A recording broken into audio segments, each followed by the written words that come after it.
Всем привет, меня зовут Алексей Иванов, это Таня Плотникова, мы дизайнеры мастерской Геометриум, и сегодня мы находимся на одном из самых любимых наших объектов ЖК Александр.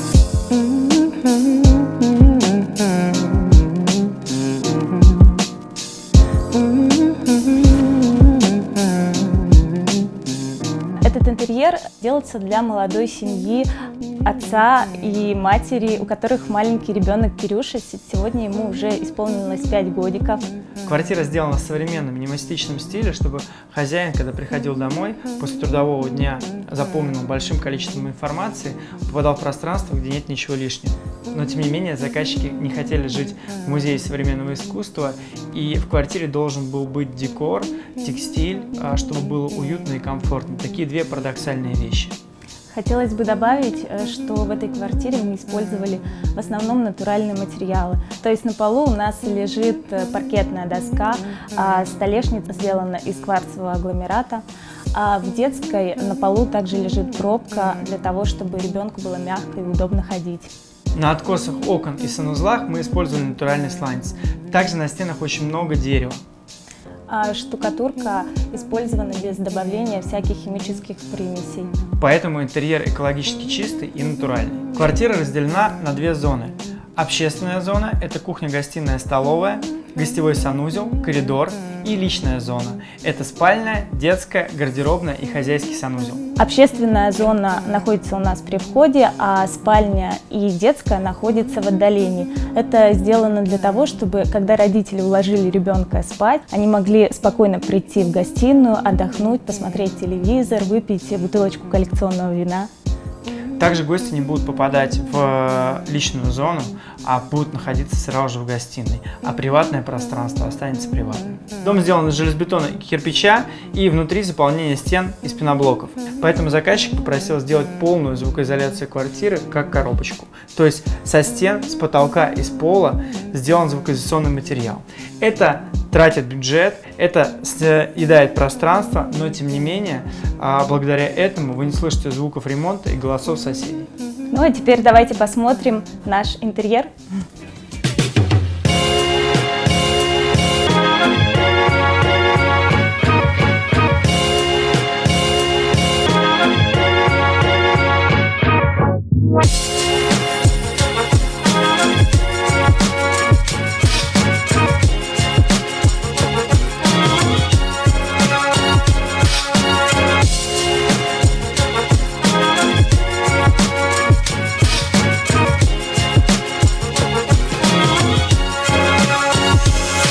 Большинство наших клиентов просят объединенную кухню-гостиную столовую, где люди могут собираться вместе, заниматься разными делами и общаться. Кто-то мог готовить на кухне, другой сидит за столом за ноутбуком работать, а третий что-то перекусывает, а четвертый смотрит телевизор. И визуально пространство выглядит одним большим целым, нежели это разделить на маленькие комнатки.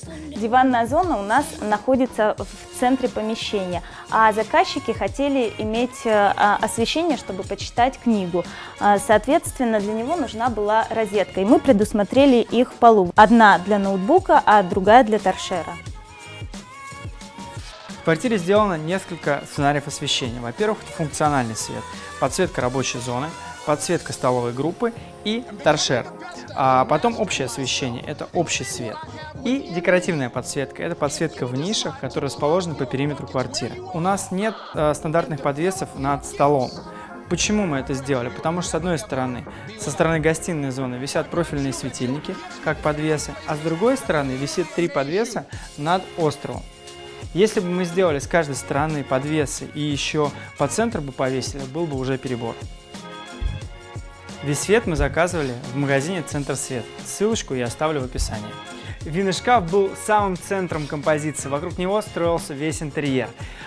У нас был выбран уже винный шкаф, который заказчик хотел, но в конечном итоге он решил поменять, потому что нашел тот самый, тот любимый, которым он хотел пользоваться. Вообще, вокруг винного шкафа построен весь интерьер, он находится в самом центре. И вот эти вот все перегородки мы подстраивали именно под него. А какое расположение? Винный шкаф находится в центре, и с него удобно взять бутылочку вина и сесть на диван, чтобы выпить бокальчик коллекционного, или пойти в столовую группу, либо, может быть, за барной стойкой, пока жена готовит, да, то есть посидеть с ней, пообщаться и попить вина. Один из главных членов семьи – это Семен. Семен – это кот. Смотрите, какое решение мы для него придумали. У него здесь целый пентхаус. Применяйте! Ссылочку дадим в описании. Прихожая зона сделана максимально функционально, потому что мы анализировали действия клиента. Здесь есть сидушка, куда можно посадить ребенка, завязать шнурки. Здесь есть полочка, на которую можно положить ключи. Есть шкаф, куда можно повесить верхнюю одежду. Сама прихожая отделена визуально деревянными рейками и плиткой под мрамор. И здесь точно так же, чтобы не бегать в грязную зону, выключать свет, стоят проходные выключатели. То есть вы можете выключить свет прямо не заходя в прихожую. Прихожая плавно перетекает в длинный коридор, где расположен большой шкаф, система хранения, зеркало, чтобы можно было посмотреться, а с другой стороны расположен стеллаж и винный шкаф. И эта конструкция как бы разделяет кухню, гостиную, столовую и коридор. А сейчас давайте пройдем в спальню.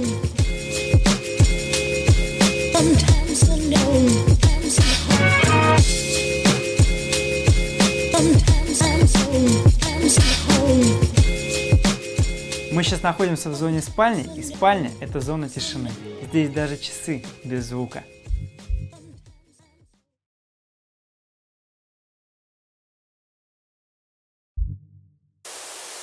Здесь двери от пола до потолка. Поставщик, он пошел к нам навстречу, то есть изначально они были у него чуть ниже, но они договорились на фабрике и сделали именно двери до потолка. Здесь есть нюанс, наш заказчик хотел, чтобы отступы от потолка и от пола были минимальные. Деревянные панели сделаны, как вся заказная мебель, фабрикой «Твой цех», а кровать сделана фирмой Dreamland. И обратите внимание, что у нас изголовье и сама кровать, она сделана из одного и того же материала. Если вот здесь поднять, то вы увидите, что это точно такая же кожа. Также в спальне предусмотрены прикроватные бра, потому что заказчики, они много читают, поэтому им обязательно нужны были такие светильники, потому что эти больше выполняют декоративную функцию.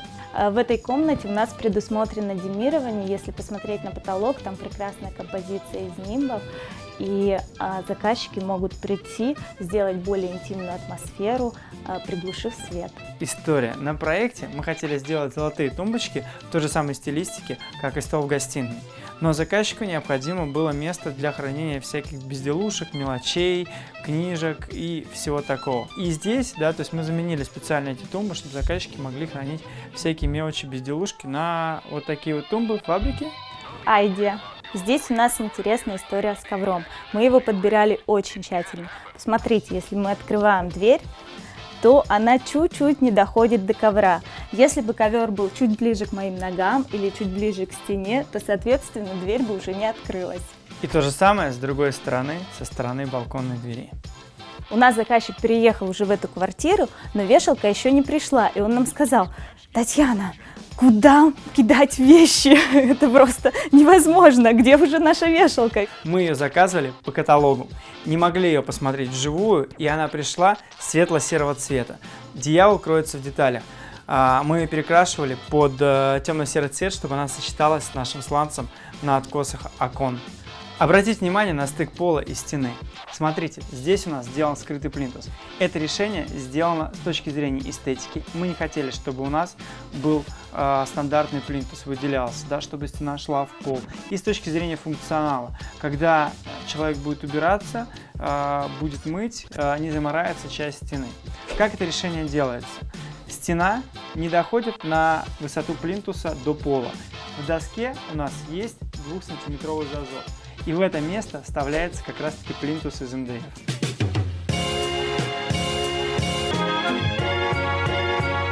А на балконе у нас зона отдыха. Здесь можно почитать книжку, выпить кофе, поиграть с ребенком. А с другой стороны у нас рабочая зона. На балконе сначала был тоже красный кирпич. Так как нам нельзя изменять вид фасада, соответственно, мы подобрали очень похожий кирпич, но с более красивой рельефной фактурой. Когда поднимаем эту сидушку, то там можно увидеть 2 ящика для хранения. Там для заказчика предусмотрено такое хранение, которое используется достаточно редко. Ребят, на этой неделе помогали каналу Стас Недвижка снимать топ-5 интересных зданий Москвы. Посмотрите, что у нас получилось. Стас снимает интересный контент про недвижимость, а мы рассказывали с точки зрения истории, с точки зрения архитектуры. Переходите по ссылочкам, они внизу. Обязательно посмотрите. Я думаю, интересный контент. Пишите в комментариях, понравилось, не понравилось. Ну и поставьте лайки Стасу.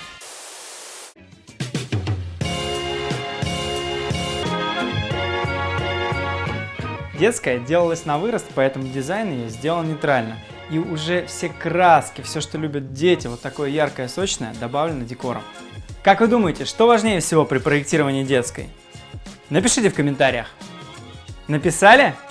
Нет, поставьте на паузу и напишите в комментариях. Но теперь, думаю, написали. Мы считаем, что это безопасность, поэтому ручки расположены очень высоко, чтобы ребенок не смог дотянуться. И также они закрываются на ключ. Можно взять при необходимости и заблокировать все это. Все ручки у нас сделаны врезные, чтобы ребенок не стукнулся. Во-первых, вот здесь вот они сделаны в нишах, и на кровати у нас такие отверстия, за которые можно потянуть, там сложить белье или какие-то игрушки. Ну и посмотрите на пол, потрогайте его. Как вы думаете, что это за материал? Это пробка. Она натуральная, экологически чистая, и на ней ребенку будет мягко играть. Чтобы ребенок развивался, мы покрыли стену специальной магнитной краской, а буквы имеют металлическое основание. Поэтому ребенок может брать и составлять слова, а буквы держатся. Мы специально делали тест и проверяли, сколько слоев этой краски нужно, чтобы такая массивная буква могла держаться. Сейчас предвижу ваши комментарии, что шкафы над кроватью детской могут упасть. Нет, они не могут упасть. Они закреплены на очень большие и крепкие болты. Ребенок может на них висеть. Ну и эти шкафы без ручек точно так же. Здесь фасады опущены чуть ниже шкафов. Вы можете подцепить рукой и спокойно все это дело открыть. Чтобы сделать интерьер элегантный, сзади кровати мы положили паркет елочкой. Он сделан в цвет наших деревянных элементов, пола и дверей. Ну и вообще, в принципе, про решение, которое мы часто используем в нашем интерьере. Это буква «П» вокруг детской кровати. Зачем мы это делаем? Во-первых, чтобы увеличить пространство. Справа и слева у нас могут располагаться шкафы, системы хранения для книжек и учебников. Трубы отопления зашиты в стене, чтобы не мешать открыванию шкафов. А сам радиатор находится за решеткой. Воздух может спокойно циркулировать, плюс эту решетку можно снять и получить доступ к вентилям. А наверху у нас располагаются такие отверстия, чтобы теплый воздух как раз таки переграждал дорогу холоду, который идет от окна. Высота столешницы стандартная, но высота подоконника была чуть-чуть выше, поэтому нам пришлось подбить со стороны комнаты подоконник, чтобы столешка встала на правильном уровне. Ну и на эту столешку можно опираться, несмотря на то, что она сделана из искусственного камня, внутри проложен металлокаркас. Там вот такая вот толстенная труба, на которую можно посадить ребенка, да, то есть и сидеть, опираться, не боясь, что это все дело развалится. Точно такие же металлические профили мы заложили у нас в стене, где у нас висит шведская стенка и турник. 2 здоровых строителя висели на этом турнике. Ну и развлекуха для папы. За скрытой дверью у нас спрятан гостевой санузел. По функции там должны были располагаться душевая, раковина и унитаз. За счет изменения планировки квартиры, за счет коридора мы увеличили, что позволило нам все поместить. Посмотрите сюда, мы выделили всю стену и пол полностью сланцем. В душевой кабине у нас достаточно темно, но это по желанию заказчика. Наверху там сделана подсветка. Пол гостевого санузла, как и вся душевая, сделана из натурального сланца. Это такая интимная душевая, где практически нет света. Чтобы ничего не выделялось, сделаны полочки из черного искусственного камня, на которых будут стоять шампуни, всякие тряпочки, и они будут сливаться полностью со всей атмосферой. А напротив у нас располагается зеркало, в котором встроена система хранения. Обратите внимание, когда вы делаете подвесную полку, чтобы она при открывании не задевала унитаз. Потолок и стены у нас сделаны из плитки, имитирующей дерево. Это порцеланоза Оксфорд. А столешница раковины сделана из искусственного камня. Дверь в санузел предусмотрена раздвижная. У заказчиков есть маленький ребенок, им его нужно где-то купать. По соседству с детской расположена ванна. Здесь заказчица как раз купает своего малыша.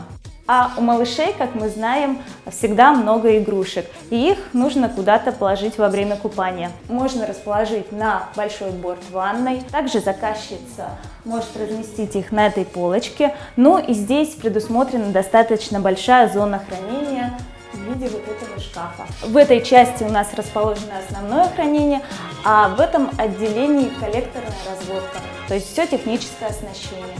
Леша вам уже рассказал про гостевой санузел, и как вы видели, там очень мало места. Но стиральную машинку нужно было где-то размещать, и она как раз поместилась в этом санузле, вот в этом ящичке. Нашей заказчице удобно краситься именно в ванной, поэтому здесь предусмотрено освещение около зеркала и также большие зоны хранения для всякой косметики, баночек, бутылочек. Они достаточно глубокие, туда можно разместить даже лаки. В отделке мы использовали все те же самые материалы, которые были в гостевом санузле: сланец и плитку под дерево. В кухне-гостиной появился остров, и он здесь не случайно. Наша заказчица очень любит готовить. Готовя за ним, она может следить за своим ребенком или общаться с теми, кто находится в гостиной зоне. Фасады кухни высокие, при этом здесь сделана фрезеровка. Фрезеровка не случайна, без нее фасады бы смотрелись слишком вытянутыми. Открывается полностью створка шкафа, и мы видим все хранение. На кухне нет колонн, в которые обычно встраивают технику. Из встраиваемой техники здесь только духовка, варочная поверхность и посудомоечная машина. А холодильник у нас отдельно стоящий. Это была принципиальная позиция заказчика, потому что встраиваемые холодильники не подходили по функционалу. На период включения горячей воды в квартире предусмотрен бойлер. Он располагается вот на этом холодильнике. Мы специально предусмотрели место. А с другой стороны, видите вот этот люк? Это люк под всякие счетчики. Они расположены у нас не в ванной комнате, а здесь. Здесь ими будет удобно пользоваться. Для холодильника необходима вентиляция. Мы не делаем решеток в шкафах, чтобы это было эстетично, но сделаем эту вентиляцию. Там внутри, если вы посмотрите, спрятана вытяжка. Ну вот наступил вечер, и наш съемочный день подошел к концу. Большое спасибо нашим заказчикам, что вытерпели нас и пустили в эту квартиру. Ребят, подписывайтесь на наш канал, ставьте лайки, ну и... Пока-пока.